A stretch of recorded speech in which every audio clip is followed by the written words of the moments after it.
नमस्कार दोस्तों, क्या आपने कभी सुना है तस्मानियन टाइगर के बारे में? एक ऐसा जानवर जिसे आखिरी बार 20वीं सदी में देखा गया था, लेकिन उसकी कहानियां आज भी जिंदा हैं। क्या वाकई तस्मानियन टाइगर अब भी हमारे बीच है? क्या सच में उसके विलुप्त होने के बाद भी उसकी झलक देखी गई है? आइए, आज हम इस रहस्यमयी जानवर की कहानी को विस्तार से जानते हैं। तस्मानियन टाइगर का परिचय। तस्मानियन टाइगर, जिसे थाईलासिन भी कहा जाता है, ऑस्ट्रेलिया और तस्मानिया के घने जंगलों में पाया जाने वाला एक अद्वितीय मांसाहारी जानवर था। इसके शरीर की बनावट कुत्ते जैसी थी, लेकिन इसके शरीर पर बाघ जैसी धारियां थीं। यह जानवर एक मर्सुपियल था, यानी इसकी एक थैली होती थी जिसमें वह अपने बच्चों को रखता था। क्या आप जानते हैं कि थाईलासिन को पृथ्वी पर आखिरी बार कब देखा गया था? आखिरी झांत थाईलासिन 1936 में तस्मानिया के होबार्ट चिड़ियाघर में देखा गया था। लेकिन क्या यह वाकई में आखिरी था? थाईलासिन का इतिहास और उसके विलुप्त होने के कारण कभी यह जानवर पूरे ऑस्ट्रेलिया में पाया जाता था, लेकिन जब मानव सभ्यता का विस्तार हुआ तो इनका प्राकृतिक आवास नष्ट होने लगा।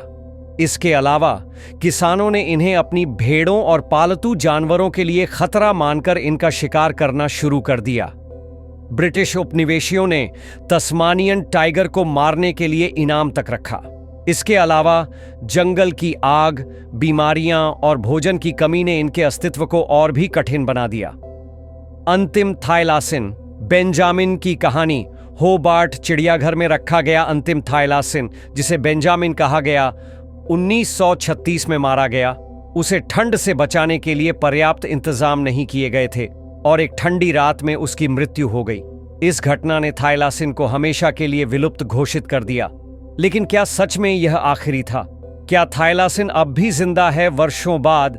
कुछ लोगों ने दावा किया कि उन्होंने तस्मानियन टाइगर को जंगलों में देखा। 1973 में एक शिकारी ने दावा किया कि उसने थाईलासिन को तस्मानिया के जंगलों में देखा। 1982 में एक पार्क रेंजर ने भी इसे देखने का दावा किया। इन घटनाओं के बावजूद कोई ठोस सबूत नहीं मिला। क्या यह सिर्फ अफवाहें थीं या वाकई थाईलासिन अब भी हमारे बीच है? विज्ञान और डीएनए क्लोनिंग का प्रयास। विज्ञान ने 21वीं सदी में एक नया रास्ता दिखाया। वैज्ञानिकों ने थाईलासिन के डीएनए के नमूने सुरक्षित रखे। कई शोधकर्ता अब इसे क्लोन करने का प्रयास कर रहे हैं। क्या हम भविष्य में थाईलासिन को फिर से जीवित देख सकेंगे, या यह सिर्फ विज्ञान फंतासी बनकर रह जाएगा? तस्मानियन टाइगर के बारे में रहस्यमयी कहानियां। तस्मानिया के जंगलों में आज भी कुछ लोग दावा करते हैं कि उन्होंने थाईलासिन की आवाजें सुनी हैं। कुछ लोग कहते हैं कि उन्होंने रात में धारीदार जानवरों को दौड़ते हुए देखा। क्या यह सच हो सकता है? क्या तस्मानियन टाइगर का वंश अब भी कहीं जीवित है? तस्मानियन टाइगर की सांस्कृतिक छवि। थाईलासिन केवल एक जानवर नहीं था, बल्कि वह तस्मानिया और ऑस्ट्रेलिया की सांस्कृतिक धरोहर भी था। आज भी उसकी तस्वीरें, मूर्तियां और कहानियां जीवित हैं। लोग उसे एक प्रतीक के रूप में देखते हैं, एक खोई हुई प्रजाति जो हमारे लालच और लापरवाही का शिकार हुई। पर्यावरण संरक्षण से मिलने वाली सीख। थाईलासिन की कहानी हमें यह सिखाती है कि अगर हमने अपने पर्यावरण की रक्षा नहीं की तो और भी प्रजातियां इसी तरह विलुप्त हो जाएंगी। हमें यह समझना होगा कि प्रकृति हमारे लिए नहीं, बल्कि हम प्रकृति के लिए हैं। हमारी एक छोटी सी लापरवाही किसी प्रजाति के अंत का कारण बन सकती है। समापन।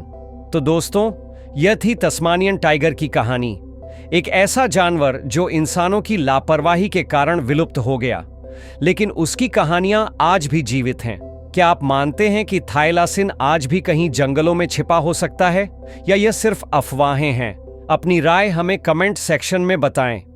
अगर आपको यह वीडियो पसंद आया हो तो लाइक, शेयर और सब्सक्राइब करना ना भूलें। हम मिलेंगे अगली बार एक और रोचक कहानी के साथ। धन्यवाद।